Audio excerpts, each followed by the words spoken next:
ഒരു വളരെ പ്രധാനപ്പെട്ട അപ്ഡേറ്റ് കൂടി. മുരാരി ബാബുവിന്റെ ചോദ്യം ചെയ്യൽ രഹസ്യ കേന്ദ്രത്തിലാണ്, ഇഞ്ചക്കലിലെ ക്രൈംബ്രാഞ്ച് ഓഫീസിലല്ല എന്നാണ് ഇപ്പോൾ നമുക്ക് ലഭിക്കുന്ന വിവരം. ചോദ്യം ചെയ്യലിന് ശേഷം മാത്രം ക്രൈംബ്രാഞ്ച് ഓഫീസിലേക്ക് എത്തിക്കുമെന്നുള്ളതാണ്. ഹരിമോഹൻ, SITയുടെ വളരെ കരുതിയുള്ള നീക്കമാണ്. നേരത്തെ ഹൈക്കോടതി ഈ വിഷയത്തിൽ ഇടപെട്ടു. ഇതിന്റെ ഗൂഢാലോചന, സമഗ്രമായ ഗൂഢാലോചന അന്വേഷിക്കണമെന്ന് പറഞ്ഞിരുന്നു. ഇതിൽ ഇപ്പോൾ തത്സമയ ദൃശ്യങ്ങൾ പ്രേക്ഷകരിലേക്ക്. ഫസ്റ്റ് ഓൺ റിപ്പോർട്ടർ ഇപ്പോൾ ഉദ്യോഗസ്ഥർ അവിടെ എത്തുന്ന ദൃശ്യങ്ങളാണ്.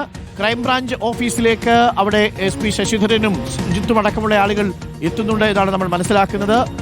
വളരെ പ്രധാനപ്പെട്ട ചില നീക്കങ്ങളാണ് നടക്കുന്നത്. ക്രൈംബ്രാഞ്ച് ഓഫീസിലേക്ക് ഇപ്പോൾ മുതിർന്ന പോലീസ് ഉദ്യോഗസ്ഥർ എത്തുന്നുണ്ട്. അതിന്റെ ദൃശ്യങ്ങളാണ് പ്രേക്ഷകർ കാണുന്നത്. നിർണായകമായ നീക്കങ്ങളാണ്, ചടുലമായ നീക്കങ്ങൾ. വെങ്കടേഷാണ് ഇപ്പോൾ ക്രൈംബ്രാഞ്ച് ഓഫീസിലേക്ക് എത്തിയിരിക്കുന്നത്. വളരെ നിർണായകമായ നീക്കങ്ങൾ, ഏറ്റവും പ്രധാനപ്പെട്ട അറസ്റ്റിലേക്ക് കടക്കാൻ പോവുകയാണ്. ഹരി, SITയുടെ നീക്കങ്ങൾ വളരെ വളരെ കരുതിക്കൂട്ടിയുള്ളതാണ്.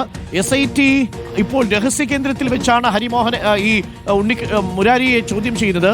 ഇനി അവിടെ നിന്നും മുരാരിയെ ചോദ്യം ചെയ്തതിന് ശേഷം, രഹസ്യ കേന്ദ്രത്തിൽ നിന്ന് ചോദ്യം ചെയ്തതിന് ശേഷം മാത്രമാണ് ക്രൈംബ്രാഞ്ച് ഓഫീസിലേക്ക് എത്തിക്കുക. അവിടെ വെച്ച് ഉണ്ണികൃഷ്ണൻ പോറ്റിയുമായി ഒരുമിച്ചിരുത്തി ചോദ്യം ചെയ്യും. ഉണ്ണികൃഷ്ണൻ പോറ്റിയിൽ നിന്ന് പരമാവധി വിവരങ്ങൾ ശേഖരിച്ചാണ് മുരാരി ബാബുവിലേക്ക് എത്തിയിരിക്കുന്നത്, അല്ലേ ഹരി?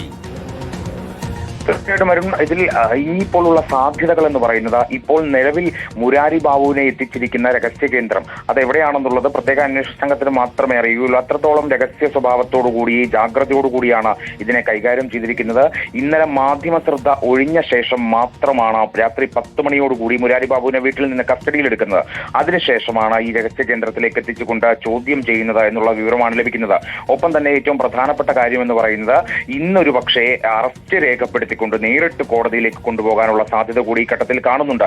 മുരാരി ബാബുവിൽ നിന്ന് ലഭിക്കുന്ന വിവരങ്ങൾ ഉണ്ണികൃഷ്ണൻ പോറ്റിയുമായി ക്രോസ് ചെക്ക് ചെയ്ത ശേഷം അതിൽ പൊരുത്തക്കേടുകൾ ഉണ്ടോ എന്ന് പരിശോധിച്ച ശേഷം